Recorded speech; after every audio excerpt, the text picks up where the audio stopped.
안녕하십니까. 2021년 10월 5일 화요일입니다. 지난 연휴는 다 무사히 잘 보내셨겠지요.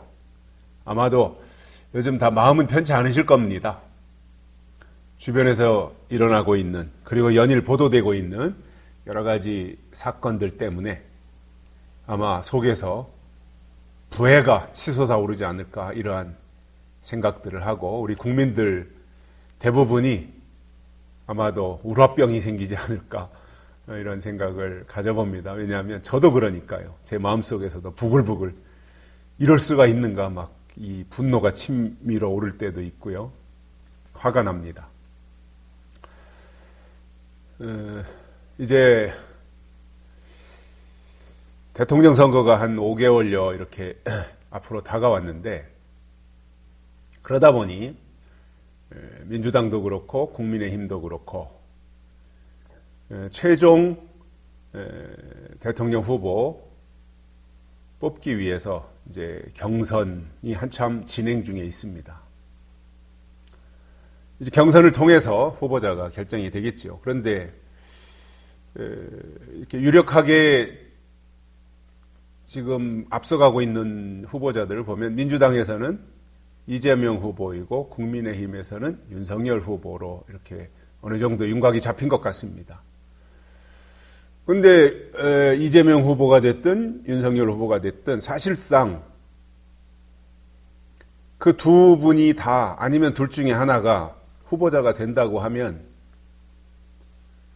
의외의 그 모습이 아니겠습니까? 사실상. 지금 민주당에서 보면 이재명 후보는 오래전부터 말도 많고 탈도 많았던 후보자잖아요. 김부선 씨 문제도 그렇고 형수 욕설 파문, 그 다음에 형을 정신병원에 가두려고 했다, 또 다른 어떤 여성을 또 정신병원에 입원시키려고 했다, 이런 보도들이 언론에 나오는 것을 보면서 이재명 후보의 저런 결함이 있구나, 그런 생각을 하게 되거든요. 게다가 이제 아주 대장동 사건이라고 할 수 있는 이 엄청난 부패와 비리의 사건이 터지면서 이재명 후보가 굉장히 곤궁에 처하지 않나 싶은 생각이 들어요. 그런데 이해가 되지 않는 것은, 아니 저 지경이 되고 이재명 후보가 저렇게 문제가 많은 것으로 지금 의혹을 받고 있는데 어떻게 민주당 경선에서 1등을 달리는가? 52%, 53% 이 정도 왔다 갔다 하는 것 같은데, 저 정도 문제가 있다면 여러 가지로 사실상 합리적이고 점잖은 이낙연 후보한테로 지지가 가야 되는 게 맞지 않습니까? 그래서 이재명은 안 되겠다, 결함이 많아서 민주당에서 경선을 통과하더라도 본선의 결승 투표에 가서 국민의힘하고 후보자가 맞붙으면 이런 결함이 계속 공격당할 텐데 어떻게 이재명으로 갈 수 있느냐, 이러한 생각과 우려를 정상적인 생각을 가지신 분들이라면 다 할 것 같아요. 좌파 우파를 떠나서. 그래서 저는 처음 한두 번은 이재명 후보가 앞섰지만 전라남도, 전라북도 이렇게 하면서 경상도, 제주도 이런 부분들이 다 이제 이낙연 후보에게로 지지율이 좀 많이 옮겨가지 않겠는가, 이렇게 생각을 했는데, 그 이후로도, 이러한 대장동 비리가 터진 이후로도 이재명 후보의 지지율은 거의 비슷하게 견고하게 가고 있다라고 하는 것을 제가 봤습니다. 이낙연 후보가 아마 30%대 초반, 중반 이 정도라면 이재명 후보는 51%, 52%, 53% 이런 정도를 꾸준히 유지하고 있기 때문에요. 왜 그럴까 나름대로 제가 분석을 해봤습니다. 아니 우리 국민들이 뇌가 없나, 생각이 없나, 아니면 이런 것과 상관이 없이 무조건 이재명이라는 사람이 뛰어난 정치인이기 때문에 무조건 지지를 하고 있는 건가? 그런 생각도 해봤거든요. 근데 그런 건 아닌 것 같아요. 저렇게 약점과 흠이 많고 결격 사유가 많은데, 아니 우리 국민이 바보도 아니고 말이죠. 어떻게 저런 사람들에게 저렇게 몰입할 수 있는가, 몰두할 수 있는가, 이해가 안 됐습니다. 그런 가운데서 저 나름대로 이런저런 분석을 해본 결과, 아하, 저는 이런 생각이 들더라고요. 민주당 내에서도 민주당을 과거에 지지했던 민주당 지지자들도 문재인 정권에 대한 실망이나 또 여러 가지 코로나 사태라든가 그 이전에 남북 문제, 우리 국민이 공무원이 가서 이 북한 군에게 의해서 피살당한 문제라든가 그 이전에 옵티머스 여러 사건들, 이런 것들을 국민들이 다 언론을 통해서 접하고는 이 문재인 정부가 굉장히 좀 심각하구나, 안 되겠다, 문재인 정부를 심판해야 되겠다. 민주당 내에서도 지지자들이 그런 생각을 하지 않았는가. 그래서 이재명 후보가 문재인 정권을 심판할 사람이다. 이낙연 후보 가지고는 문재인 정권을 심판할 수 없으니 이재명 후보에게 맡겨야 이재명은 반드시 문재인을 향해서 보복할 거니까 이재명으로 가야 된다라는 생각을 민주당 이 지지자들에 의해서 표가 이재명 후보에게로 가는 것이 아닌가, 이런 생각을 나름대로는 해봤습니다. 이건 이제 개인적인 사견입니다. 그리고 제가 분석하는 내용들입니다. 반대로 국민의힘 같은 경우도 보면 윤석열 쏠림 현상이 심합니다. 윤석열이 무슨 오래 정치한 사람도 아니고 도지사나 국회의원이나 이런 것을 한 사람이 아니에요. 평생을 검사로 있다가 검찰총장하고 퇴임한 사람입니다. 그런데 왜 국민들이 윤석열을 환호하고 있는가? 정치적으로 보면 국민의힘에서 1위와 2위를 달리는 사람이 1위가 윤석열, 2위가 홍준표인데, 사실상 객관적으로 둘을 놓고 비교해 본다면 정치력이나 모든 면에서 국가 경영 능력이 윤석열보다는 홍준표가 앞서간다고 저는 평가를 내리고 싶습니다. 그런데 왜 국민들이 윤석열을 선호하는가? 생각을 해볼 때 그것도 결국은 여러 가지 윤석열이 외교가 탁월합니까? 경제를 살릴 능력이 뛰어나길 합니까?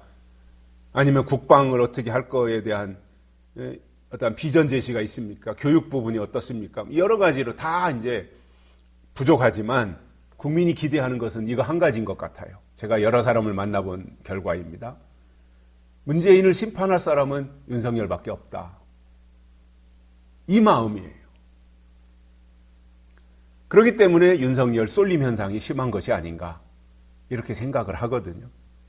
그렇다면 국민의힘에서 윤석열이 최종 후보가 되고 민주당에서 이재명이 최종 후보가 된다고 할 때 결국 둘 중에 하나가 대통령이 되면 문재인 정권을 심판할 사람이 아니겠는가, 이러한 기대 심리나 아니면 그 보응 심리가 사람들의, 국민들의 마음속에 자연스럽게 자리 잡고 있는 것이 아닌가, 그런 생각을 하게 됩니다. 왜냐하면 4년 반 동안 국민들이 우라가 치밀었죠. 북한이 상전입니까? 중국이 상전입니까? 오히려 한미동맹을 튼튼히 하고 중국을 견제하고 북한을 경계하면서 이렇게 그동안 우리 대한민국이 나왔다면 지금 와서 보면 그러한 것들이 다 무너져 내리잖아요. 불안해지잖아요.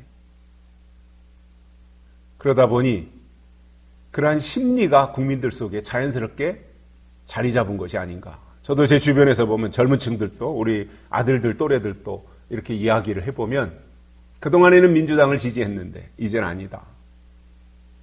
그렇다고 해서 당장 뭐 국민의힘 후보자 누가 될지 모르지만 국민의힘 후보자가 누가 결정이 된다고 해서 현재로서는 그 후보를 찍겠다고 하는 그 마음은 아니지만 민주당은 아니다.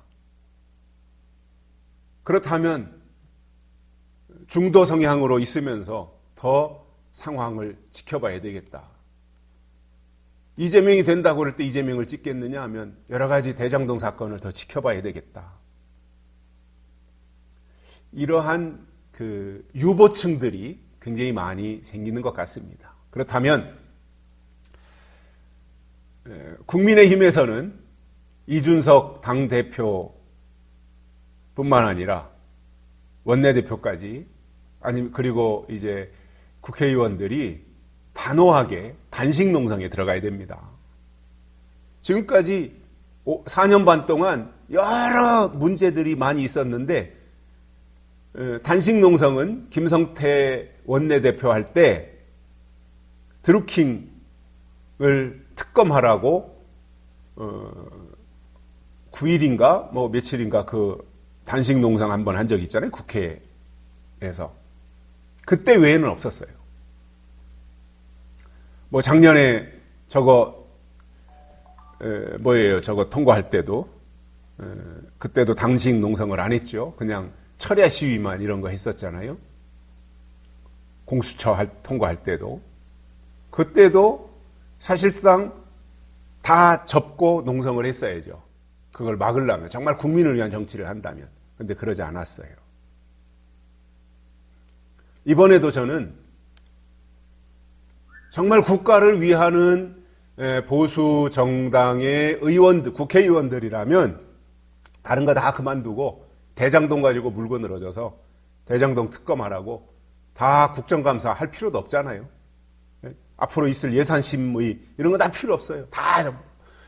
오직 이거 특검 통과시키지 않으면 협조 안 하겠다. 다 접어버리고 나와서 단식 농성하고 말이죠. 특검을 수용하라고 이렇게 하면 대장동이 불거져서 내년 대선은 국민의힘이 굉장히 유리하게 갈 거고 대한민국 국가가 바로 서는데도 굉장히 도움이 많이 될 것으로 봅니다. 물론 이재명 지지하는 분들도 그런 생각하고 있을 것이라고 저는 판단을 합니다. 그러나 어떠한 개인의 유불리를 떠나서 국가가 어떻게 가야 될 것인가를 생각한다면 그동안의 4년 반 동안에 잃어버린 시간들을 다시 한번 추스리고 올바른 방향으로 나갈 수 있도록 견제할 수 있는, 그리고 무너진 법치를 다시 세울 수 있는, 그래서 위대한 대한민국을 올바로 이끌어갈 수 있는 그러한 국가 경영에 대한 마인드를 가지고 철학을 가진 분들이 앞으로 내년 대선에서는 꼭 당선이 되어서 자유민주주의와 자유시장경제를 지켜내는 그러한 훌륭한 지도자가 나오기를 저는 기대하고 있습니다. 여기까지 하겠습니다.